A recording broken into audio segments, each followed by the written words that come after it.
दोस्तों, बात है 1939 से 1945 तक की।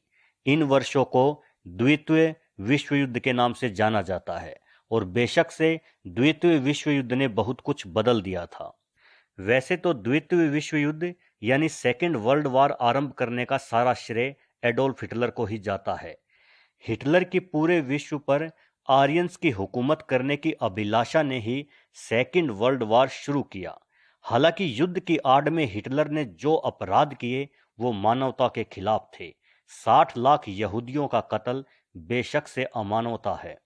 पर दोस्तों, सच ये भी है कि अगर हिटलर ना होता और अगर सेकेंड वर्ल्ड वॉर शुरू ना होता तो शायद भारत की आजादी में कम से कम 30 साल या इससे भी ज्यादा समय लग जाता।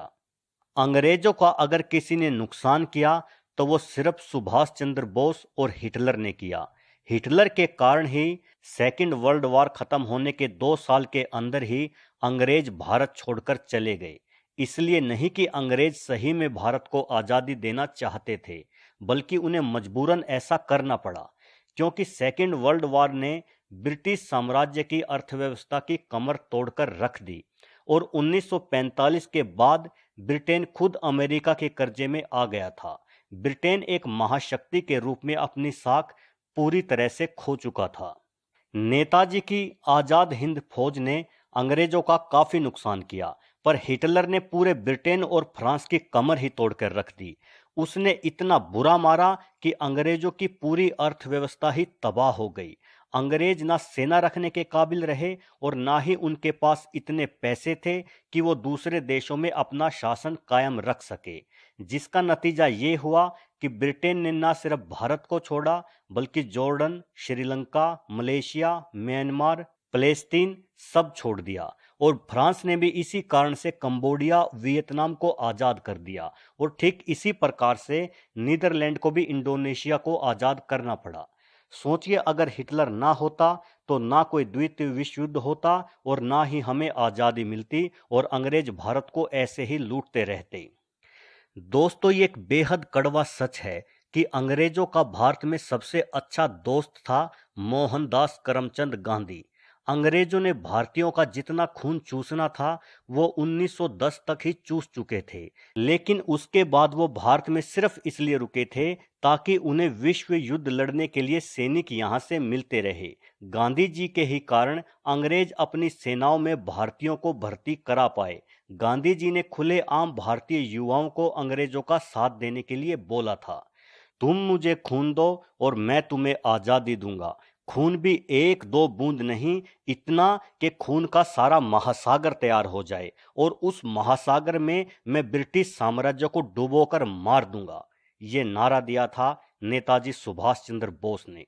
1938 में गांधी जी ने कांग्रेस अध्यक्ष पद के लिए सुभाष बाबू को चुना तो था, मगर गांधी जी को सुभाष बाबू की कार्य पद्धति पसंद नहीं आई। इस दौरान यूरोप में द्वितीय विश्व युद्ध के बादल छा गए। सुभाष बाबू चाहते थे कि इंग्लैंड की इस कठिनाई का लाभ उठाकर भारत का स्वतंत्रता संग्राम अधिक तीव्र किया जाए। हालांकि गांधी जी उनके इस विचार से सहमत नहीं थे। सुभाष चंद्र बोस ने यूरोप में रहते हुए यूरोप की राजनीतिक हलचल का गहन अध्ययन किया था और उसके बाद भारत को स्वतंत्र कराने के उद्देश्य से आजाद हिंद फौज का गठन किया था। यूरोप में वे इटली के नेता मुसोलिना से मिले, बर्लिन में जर्मनी के तत्कालीन तानाशाह हिटलर से मुलाकात की और भारत को स्वतंत्रता दिलाने के लिए जर्मनी व जापान से सहायता भी मांगी। सेकेंड वर्ल्ड वॉर के दौरान जापानी नेतृत्व ने एक योजना को मंजूरी दी थी। इसका मकसद था अमेरिका और ब्रिटेन के साथ चल रही लड़ाई को तेजी से अपने पक्ष में कर एक नतीजे तक पहुंचा देना और भारत को अंग्रेजी राज से मुक्त करवाना। उस समय जापान के प्रधानमंत्री हिदेकी तोजो ने जापान की संसद में भाषण देते हुए कई बार भारत का जिक्र किया था। भारतीयों से उनका कहना था कि वे इस विश्व युद्ध का फायदा उठाएं, ब्रिटिश हुकूमत के खिलाफ खड़े हो जाएं और भारतीय खुद के लिए एक भारत की स्थापना करें। लेकिन दोस्तों, वो कहावत तो आपने सुनी ही होगी कि इतिहास वो लिखते हैं जो जिंदा बचते हैं, और आधुनिक भारत के इतिहास के साथ भी ऐसा ही कुछ हुआ। 1947 में सत्ता का हस्तांतरण अंग्रेजों से भारतीय कांग्रेस पार्टी के पास चला गया था और इसके बाद कांग्रेस इतिहासकारों ने यह धारणा फैलाई कि भारत को आज़ादी गांधी जी के अहिंसावादी आंदोलनों से ही मिली है। असल में सच्चाई ये थी कि ना हिटलर होता, ना द्वितीय विश्व युद्ध होता और ना ही कोई आज़ादी होती। गांधी जी के तरीकों से आज़ादी मिल तो जाती, लेकिन इस प्रक्रिया में 30 साल और लग जाते और अंग्रेज ऐसे ही हमारे देश को लूटते रहते। वास्तव में 1930 के दशक से ही गांधी जी की लोकप्रियता कम होती जा रही थी। 1920 के असहयोग आंदोलन के एकदम से वापस लिए जाने से गांधी जी के बाकी के आंदोलनों में लोगों में वैसा उत्साह नहीं दिखा। अंत में कांग्रेस और गांधी ने भारत छोड़ो आंदोलन शुरू किया, करो या मरो नारे के साथ। सुभाष चंद्र बोस ने यह प्रस्ताव 1938 में ही पेश कर दिया था, क्योंकि उन्हें पता था कि यूरोप राजनीतिक असंतुलन से गुजर रहा है और युद्ध के बादल छाए हुए हैं और यही सही मौका है अंग्रेजों को खदेड़ने का।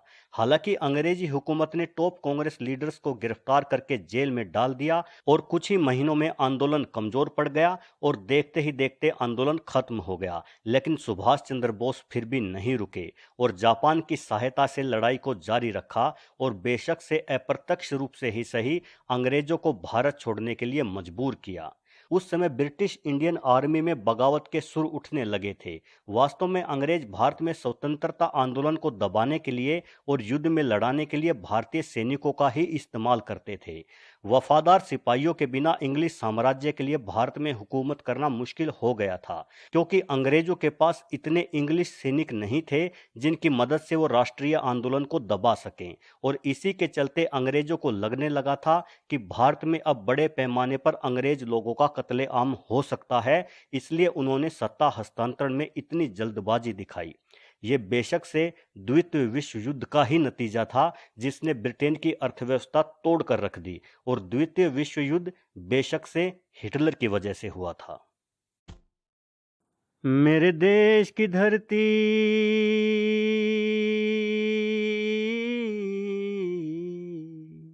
मेरे देश की धरती, सोना उगले उगले हीरे मोती।